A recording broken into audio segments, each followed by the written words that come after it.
Friends, welcome to my new blog. तर आज आपण चाललो एका नवीन ठिकाणी. तर ठरल्याप्रमाणे सकाळी लवकर उठून आम्ही ट्रेन पकडण्यासाठी बाहेर तर पडलो, पण फक्त 4 पावले पुढं गेल्यानंतर परत ह्या लोकांचं चालू झालं की नेमकं जायचं कुठे. यावरच यांचं खूप वेळचं डिस्कशन चालू होतं.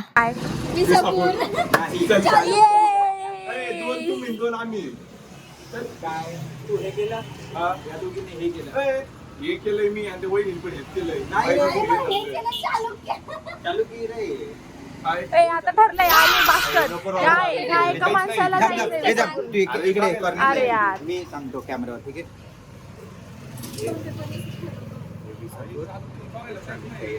हा. ठीक आहे. आता तुला तर माहित पडलं. क्या गुंडा बनेगा रे तू. फायनल आहे डिसिजन गाईज. तू खरं सांगायचं. त्याच्यामध्ये support. मलाच मार. विसापूरवर जाऊ. बरं मी करते. मी न्यूट्रल आहे. मी कुठं पण जायला रेडी. सो गाईज आता आपण ठरवूया की कुठं जायचं. सो बेसिकली हे असेल विसापूर, हे असेल चालुक्य लेट्स गो.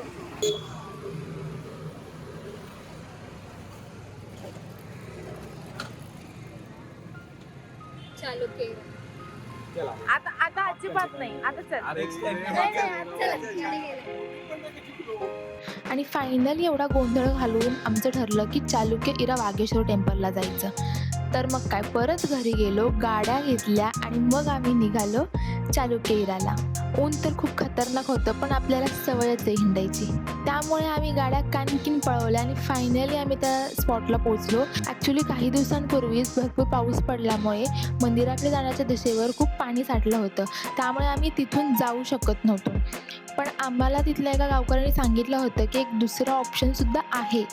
पण आम्ही रोड आहे पण गाडी आहे ना, गाडी पण जायला काही विषय नाही, पण थोडस हे नको. गाडी नाही काढू. त्याला इकडूनच जाऊ. आज कुछ तूफानी करते हैं, तैर के जाते तेच म्हटलं थोडं पाणी लागल. वाटतं. मला वाटतं इझी आहे. थोडं आलं तर काही कष्ट केले पाहिजे. ॲज लाईक आय सेड आर्यनबद्दल की हातपाय हलवल्याशिवाय आपल्याला काहीच भेटत नाही. थोडं तर कष्ट हवे. सगळं स्पून फिडिंग करून तर नाही भेटत. ह्या मॅडमांचं ज्ञान देऊन झाल्यावर फायनली आम्ही गाड्या लावल्या आणि निघालो मंदिराकडे. जाणार होतो विसापूरला. नाही, रात्री झोपताना ठरलं इकडे यायचं. इकडे यायचं ठरलेलं आपलं. नाही, झोपताना काय ते काय हे वागेश्वर नाही, झोपताना वागेश्वरला यायचं ठरलं. काही नाही बोललो का ट्रेनने जायचं 10:15. अरे सगळी गर्दी तिकडे. आम्ही 4 तारखेला फक्त उलट्या दिशेने चाललो, जे की आम्ही कायम करतो.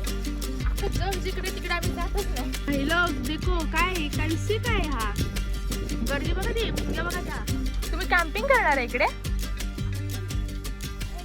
हा, अच्छा, म्हणजे फक्त दिवसभर राहणार आहे का?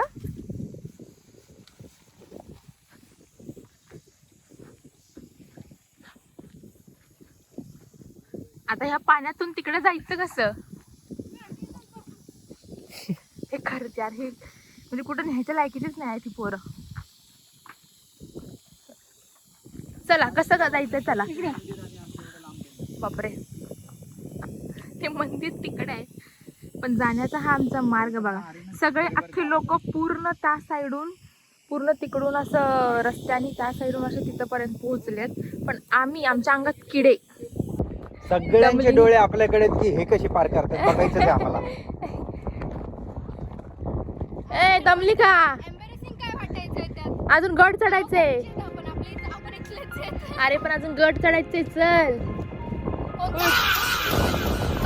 तूच बोलली की तिकडला जायचंय. मी तर म्हणत होते. म्हणत काय होते, जायचंच आहे. आम्ही मंदिराच्या बरोबर अपोजिट साईडला आलो तर आहे, पण इथून ह्या पाण्यातून जाणं काही पॉसिबल नाही आहे. तर आम्ही आता दुसरा काहीतरी मार्ग शोधतो. आता बघू, आता हे लोक पुढे चाललेत. पुढं जाऊन जर तिथून एखादा रस्ता असेल तर ठीक, नाही तर जसे आहे ते वैसे वापस जाएंगे. चल, सिबलिंग सोबत हेच असतं की हे लोक चर्चा एका विषयावर करतात, घोर चर्चा करतात की असं करायचं, इकडं जायचं, ते करायचं, ते करायचं. रात्री झोपूपर्यंत वेगळाच विषय निघतो, वेगळाच एखादा पॉईंट निघतो आणि त्याच्यानंतर सकाळी उठल्यावर एक तिसराच पॉईंट असतो, पण पोहोचतो आपण 4थ्या पॉईंटवर. आणि असं सेम आज आमच्यासोबत झालेलं आहे. काही नाही, अंगातले किडेच नुसते, अरे बाकी काही बाबा. नाही. बबन मागे ये मागे हो बबन. बघ ना, असं चाललंय जसं की गावाकडे चाललंय. बबन काय पेरलंय यावेळेस यंदा? इकडे ये ना जरा अलीकड व्लॉगिंग मध्ये, इकडे. तूर लावली तूर काढायला आली, आता गहू लावायचा आहे.